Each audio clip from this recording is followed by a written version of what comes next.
आप सबको इसके बारे में बताया है। मैं इन सभी महत्वपूर्ण योजनाओं के लिए आप सबको हृदय से बहुत बहुत शुभकामनाएं देता हूं। जब एक बैठक में आज जो पासबुक वितरित हो रही है, तो इसका जब निर्णय हुआ था और अंतिम चरण में पहुंचा था, तो डॉक्टर मेहता थे, शालीन काबरा साहब थे, विजय विदुड़ी साहब थे और भी कुछ लोग, शायद हमारे डिविजनल कमिश्नर रमेश जी भी थे। तो एक बात मैंने कही थी कि अगर लैंड रिकॉर्ड ठीक रहे होते तो महाभारत नहीं हुआ होता। पांडवों ने केवल 5 गांव मांगे थे। भगवान कृष्ण के पास अगर उस समय सही दस्तावेज रहते तो 5 गांव मिल गए होते। अब जम्मू कश्मीर का महाभारत मैं समझता हूं इसी को लेकर के होता था। सामान्य आदमी बहुत परेशान हुआ करता था और कुछ ही विद्वान थे जो लैंड रिकॉर्ड को पढ़ पाते थे। उनके आगे तो बड़े बड़े अधिकारी भी मजबूर रहते थे, मंत्री और बड़े बड़े राजनेता भी मजबूर रहते थे। तो मैं मानता हूं कि ये बड़ा क्रांतिकारी बदलाव है और जम्मू कश्मीर के 1 करोड़ 30 लाख या 1 करोड़ 40 लाख लोगों को एम्पावर करने का इससे बड़ा काम हो नहीं सकता था जो ये बदलाव किया गया है। अभी कुछ लोगों को आपके सामने पासबुक दी गई है, 3 भाषाओं में है।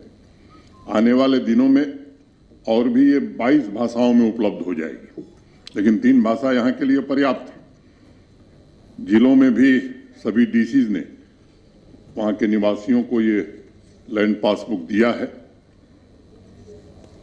जम्मू स्मार्ट सिटी के अंतर्गत तवी ब्रिज के 2 स्ट्रेच की स्मार्ट लाइटिंग का उद्घाटन और शहर के अलग अलग हिस्सों में 23 रोड जंक्शंस एवं अवसरा रोड डेवलपमेंट प्रोजेक्ट का शिलान्यास पिछले दिनों जब मैं था तो किया गया था।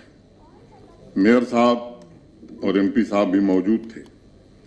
आज स्मार्ट सिटी के 3 प्रोजेक्ट का उद्घाटन हुआ है और 11 प्रोजेक्ट्स का शिलान्यास हुआ है। सभी प्रोजेक्ट्स की समय सीमा अक्टूबर 22 से जून 2023 तक रखी गई है। मैं उम्मीद करता हूं कि जिस प्रोजेक्ट की डेडलाइन तय की गई है वो समय सीमा के भीतर पूरी होगी और जम्मू निवासियों को, नागरिकों को इन सुविधाओं का समय पर उपयुक्त लाभ मिल सकेगा। 2-3 बातें मेरे संज्ञान में आई हैं और मैं समझता हूं कि उनका जिक्र आवश्यक है। कल मैंने कहा था कि बावे वाली माता और बहु फोर्ट मार्ग जर्जर हालत में है। कल ही राहुल यादव और धीरज गुप्ता जी ने कहा कि इसको आने वाले दिनों में हम लोग डीपीआर अंतिम चरण में इसे भी हम बनाएंगे और शीघ्र ही जो मेयर एमपी साहब कह रहे थे कि शिलान्यास, तो उसका भी शिलान्यास आने वाले दिनों में किया जाएगा। ये सच है कि बावे वाली माता के प्रति बड़ी श्रद्धा है और धीरज जी से मेरी अपेक्षा होगी कि नवरात्र जल्दी आने वाले हैं, तो अगर हम पूरा काम नहीं कर सकते हैं तो उसकी मरम्मत का काम हम जरूर करा लें नवरात्र के पहले, क्योंकि बड़ी संख्या में श्रद्धालु वहाँ आते हैं और बाकी उस काम को हम निश्चित रूप से पूरा करेंगे। राहुल यादव जी ने कल बताया था कि बावे वाली माता के एंट्री गेट और अप्रोच रोड के अलावा अलाइड वर्क की टेंडरिंग